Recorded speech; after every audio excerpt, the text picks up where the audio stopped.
வணக்கம் மக்களே, welcome to world கவரி தமிழ். இந்த உலகத்தில் ஏகப்பட்ட மர்மமான இடங்கள் காணப்பட்டுட்டு வருது. அதில் குறிப்பிட்ட மர்மமான இடங்களுக்கு ரிசர்ச்சர்ஸால் பதில் கொடுக்க முடிஞ்சிருந்தாலும் சில மர்மமான இடங்களுக்கு பதில் கொடுக்க முடியல.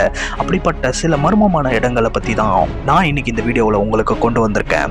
ஸோ இந்த வீடியோ வணக்கம் போலவே இன்ட்ரெஸ்டிங்காக இருக்கும். ஸோ அதனால் தொடர்ந்து ஸ்கிப் பண்ணாமல் கடைசி வரைக்கும் பாருங்கள். நம்மளோட சேனலுக்கு நீங்கள் புதுசுனா கீழே ரெட் கலர் பட்டனை கிளிக் பண்ணி சப்ஸ்கிரைப் பண்ணிட்டு அந்த பெல் ஐக்கானை கிளிக் பண்ணி நோட்டிஃபிகேஷன் ஆனில் வச்சுக்கோங்க.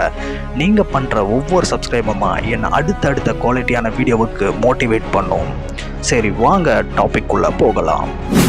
நம்ம முதல்ல பார்க்க போகிற இடத்துடைய பேர் வந்து பார்த்திங்கன்னா சாக்லேட் ஹில்ஸ். இதுக்கு ஏன் சாக்லேட் ஹில்ஸ்ன்னு பேர் வந்ததுன்னா, இது மழைக்காலத்தில் பச்சை பசேல்னு இருக்குமா. இதே வெயில் காலம் வந்துச்சுன்னா நல்லா காஞ்சி போய் வறண்டு ஒரு மாதிரி ப்ரௌனிஷாக தெரியுமா. அதாவது எக்ஸாக்டாக வந்து சாக்லேட் பவுடரை வந்து மேலே கொட்டி வச்ச மாதிரியே தெரியுமா. இது எங்கே லொக்கேட் ஆகிருக்கு அப்படின்னு பார்த்தீங்கன்னா, பிலிப்பைன்ஸில் இருக்கிற போஹால் அப்படின்ற ஐஸ்லாண்டில் தான் லொக்கேட் ஆகிருக்கு. இங்கே மட்டும் ஏறக்குறைய 4820 கிட்ட வந்து காணப்பட்டுட்டு வருது இந்த ஐஸ்லாண்டில் மட்டும். இது வரைக்கும் ரிசர்ச்சர்ஸால் இதுக்கு பதில் கொடுக்க முடியல, இது எப்படி வந்திருக்கும், எப்படி உருவாகியிருக்கும் அப்படின்னு. ஆனால் நிறைய தியரிஸை தான் முன்வைக்கிறாங்க. அதில் ஒரு குறிப்பிட்ட தியரி என்ன அப்படின்னு பார்த்தீங்கன்னா, இது 2 மில்லியன் ஆண்டுகளுக்கு முன்னாடி இந்த பகுதியை வந்து கடல் சூழ்ந்ததாகவும், இது இந்த டெக்டானிக் பிளேட்ஸ் நகர்வால், அதாவது பூமி தட்டுகளுடைய நகர்வால் வந்து பார்த்திங்கன்னா கடல் வந்து உள்வாங்கிறதுனால இந்த மேற்பரப்பில் பார்த்திங்கன்னா ஒரு மாதிரி மலை மாதிரியான ஒரு அமைப்பு உருவாகி இருக்கலாம். அதாவது இந்த சுண்ணாம்பு கற்கள்லாம் மேல் பகுதியில் இருந்ததுனால இதெல்லாம் அரிக்கப்பட்டு நாள் போக்கில் காற்றாலை மழையாலையும் இந்த மாதிரி ஒரு குன்றுகள் மாதிரி உருவாகியிருக்கலாம் அப்படின்னு வந்து சொல்லப்படுது. இது வரைக்கும் வந்து இது தியரியாக மட்டும் தான் பார்த்துட்டு வந்துட்டுருக்காங்க. இன்னும் இது கன்ஃபார்ம் பண்ணப்படலை. ஸோ இது வந்து டூரிஸ்ட் பிளேஸும் கூட, நிறைய பேர் வந்து விசிட் பண்ணிட்டு தான் இருக்காங்க. பட் இதுக்கான மர்மத்தை வந்து யாராலையுமே வந்து கண்டுபிடிக்க முடியல. இன்றைக்கி வரைக்கும் இது மர்மமாகவே தான் இருக்குது. உங்களுடைய கருத்து என்னவோ கமெண்ட் பாக்ஸில் கமெண்ட் பண்ணுறேங்க.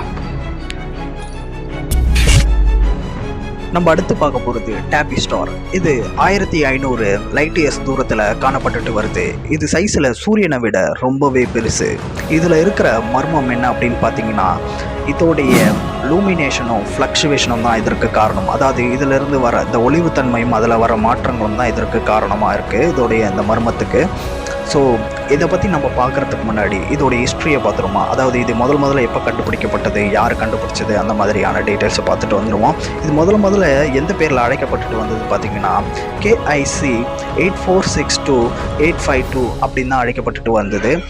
இது நாசாவுடைய கெப்லர் டெலஸ்கோப் தான் கண்டுபிடிச்சது. இதுக்கு எப்படி டேபி ஸ்டார்னு பேர் வந்ததுன்னு பார்த்தீங்கன்னா, அமெரிக்கனுடைய ஆஸ்ட்ரோனமரான டெபத்தா எஸ் போயாஜியன் அப்படின்றவங்க தான் முதல்ல இந்த ஸ்டாரோடைய ஃப்ளக்சுவேஷனை வந்து மாற்றத்தை வந்து கண்டுபிடிச்சாங்க. அதை தொடர்ந்து தான் இதுக்கு வந்து டேபி ஸ்டார்னு பேர் வந்தது. இது அது மட்டும் இல்லாமல் இவங்க இதை பற்றின எல்லா ஆர்டிகல்ஸையும் முதல்ல இவங்க தான் பப்ளிஷ் பண்ணது. ஸோ இது எப்போ கண்டுபிடிக்கப்பட்டது அப்படின்னு பார்த்தீங்கன்னா, 1890 இதை முதல்ல அப்சர்வ் பண்ணுறாங்க.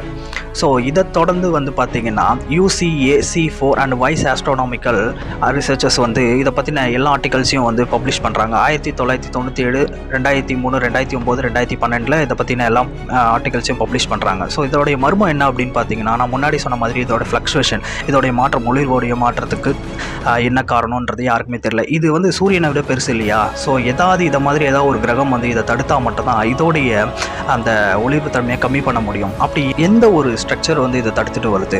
ஸோ இதோடைய ஒளிர்வு தன்மை எப்படி இருக்குன்னா, ஃபியூஸ் போகிறதுக்கு முன்னாடி பல்பு எப்படி பிளிங்க் ஆகி எரியும், அதே மாதிரி தான் இந்த ஸ்டார்லேயும் வந்து நிகழ்ந்துட்டு வருது.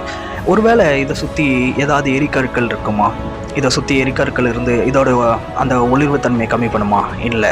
அப்போ இதை சுற்றி ஏதாவது ஒரு டஸ்ட் இருக்குமா? அதுவும் இல்லை. ஸோ இதற்கு ரிசர்ச்சர்ஸ் என்ன முன்வைக்கிறாங்க அப்படின்னு பார்த்தீங்கன்னா, த மெகா ஸ்ட்ரக்சர், அதாவது இந்த ஏலியன் மெகா ஸ்ட்ரக்சர்னு அதுக்கு பேர் வச்சுருக்காங்க. நம்ம எப்படி அந்த சூரியன் மூலிமா நம்ம, அதாவது இந்த சூரியன்லேருந்து சோலார் மூலிமா நம்ம எப்படி எனர்ஜியை கன்சியூம் பண்ணுறோமோ, அதே மாதிரி இதை சுற்றி ஏதாவது ஒரு இந்த மாதிரி சோலார் மாதிரியான ஏதாவது ஒரு விஷயம் கன்சியூம் பண்ணிகிட்ருக்கலாம் இதோடைய எனர்ஜியை அப்படின்னு சொல்லப்படுது. ஸோ இது இன்னுமே வந்து மிஸ்ட்ரியாகவே தான் தொடர்ந்துட்டுருக்கு. ஸோ இதை பற்றின உங்களுடைய கருத்தை கமெண்ட் பாக்ஸில் மறக்காமல் கமெண்ட் பண்ணுறேங்க. நம்ம நெக்ஸ்ட்டு பார்க்க போகிறது வந்து பார்த்திங்கன்னா ட்ராகன் ட்ரையாங்கிள் இல்லைன்னா டெவில் சி. சேம் இதே மாதிரி இந்த பிரமுடா ட்ரையாங்கிள் மாதிரியே தான் இந்த இடத்துல நிறைய ஷிப்ஸ் ஃப்ளைட்ஸ் எல்லாமே காணாமல் போயிருக்கு. ஆனால் பிரமுடா ட்ரையாங்கிள் எடுத்துக்கிட்டிங்கன்னா இப்போ வரைக்கும் ஃப்ளைட்ஸ் எல்லாமே வந்து மேலே சேஃபாகவே தான் பறந்துட்டுருக்கு. ஆனால் இந்த ஒரு இடம் பயங்கரமான ஒரு இடமா பார்த்துட்டு வராங்க. இப்போ வரைக்கும் எந்த ஒரு ஃப்ளைட்ஸும் ஷிப்ஸும் வந்து அந்த பகுதியில் போகிறதில்ல. ஸோ இது வந்து எங்கே லொக்கேட் ஆகிருக்கு அப்படின்னு பார்த்தீங்கன்னா பசிபிக் ஓஷனில் சவுத் ஆஃப் டோக்கியோவில் தான் லொக்கேட் ஆகிருக்கு இந்த டெவில் சி.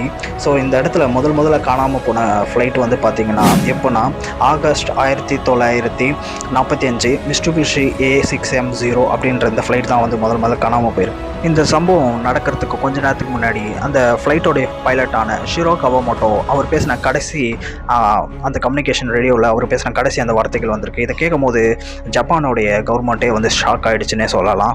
என்ன அப்படின்னா, Something happening in the sky. The sky is opening up.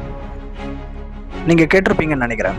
So அவர் பேசின அந்த கடைசி நாள் ஒருத்தையும் நோட் பண்ணிங்கன்னா, the sky is opening up, வானம் திறக்குது. ஸோ இதை கேட்கும் போது ஒரு மாதிரி வேறு லெவல் ஃபீலாக இருக்குல்ல. ஸோ இதை தொடர்ந்து வந்து பார்த்திங்கன்னா ஜனவரி 4, 1955 சினியோமோரா நம்பர் 10 ஜப்பானுடைய ஷிப்பு வந்து பார்த்திங்கன்னா அந்த இடத்துல ஸோ காணாமல் போயிருக்கு, சேம் அதே இடத்துல. ஸோ இதை தொடர்ந்து தான் ஜப்பானுடைய அரசாங்கம் இந்த இடத்த டேஞ்சரஸ் பிளேஸாக அறிவிக்கிறாங்க. இதுக்கு ரிசர்ச்சர்ஸ் என்ன தியரியை முன்வைக்கிறாங்க அப்படின்னு பார்த்தீங்கன்னா, ஜப்பானில் வேல்கனோ எரப்ஷன் நடக்கும். ஸோ மேபி இந்த வேல்கனோ எரப்ஷனால் கூட இந்த ஷிப் கப்பல் எல்லாமே உள்ளே இழுக்கப்பட்டிருக்கலாம் அப்படின்னு வந்து சொல்லப்படுது. இது மட்டும் இல்லாமல் அந்த இடத்துல மீத்தேன் நைட்ரேட் கேஸ் இருக்கலாம். அந்த மீத்தேன் நைட்ரேட் கேஸ் வந்து ஐஸ் கட்டி மாதிரி ஒரு திரவம். இது வந்து பார்த்திங்கன்னா மேல் பரப்பில் 8 மீட்டர் தூரம் வரைக்கும் வெடிக்கக்கூடிய ஒன்று. ஸோ மேபி இந்த மீத்தேன் நைட்ரேட் கேஸால் கூட இந்த புவியீர்ப்பு ஏற்பட்டு இந்த கப்பல்கள் ஷிப் எல்லாமே இழுக்கப்பட்டிருக்கலாம் அப்படின்னு சொல்லப்படுது. என்னதான் இவங்க இதெல்லாம் தியரி முன் வச்சாலும் இன்னுமே இந்த இடம் வந்து மர்மமாக தான் இருக்குது. ஸோ நீங்கள் என்ன நினைக்கிறீங்க? இதை பற்றி நான் உங்களுடைய கருத்தை கமெண்ட் பாக்ஸில் தெரிவிங்க. ஸோ இந்த வீடியோ உங்களுக்கு பிடிச்சிருந்ததுன்னா ஒரு லைக்கை தட்டி விட்டுட்டு கீழே தெரியுற ரெட் கலர் பட்டனை கிளிக் பண்ணி சப்ஸ்கிரைப் பண்ணிவிட்டு அந்த பெல் ஐக்கனை கிளிக் பண்ணி நோட்டிஃபிகேஷனை ஆனில் வச்சுக்கோங்க. அப்போ தான் நான் போடுற வீடியோஸ் எல்லாம் உங்களுக்கு நோட்டிஃபிகேஷனில் உடனே வரும். சரி, ஓகே. நிறைய பேர் லைக் பண்ணாமல் பார்த்துட்டு இருக்கீங்க, ஒரு லைக்கை தட்டி விட்ருங்க. அதே மட்டும் இல்லாமல் உங்களுடைய சப்ஸ்கிரைப் தான் என்னுடைய க்ரோத்துக்கு வந்து உதவியாக இருக்கும். ஸோ நான் க்ரோத் ஆனேன்னா அதில் பெருமைப்படுறது நீங்களும் தான். ஏன் அப்படின்னா ஃப்ரம் த டவுன்லேருந்து என்னை ஃபாலோ பண்ணிட்டு வரீங்க. ஸோ நீங்கள் சப்ஸ்கிரைப் பண்ணுறீங்கன்னு நான் நம்புகிறேன். உங்களை அடுத்த ஒரு வீடியோவில் சந்திக்கிறேன். நன்றி, பாய்.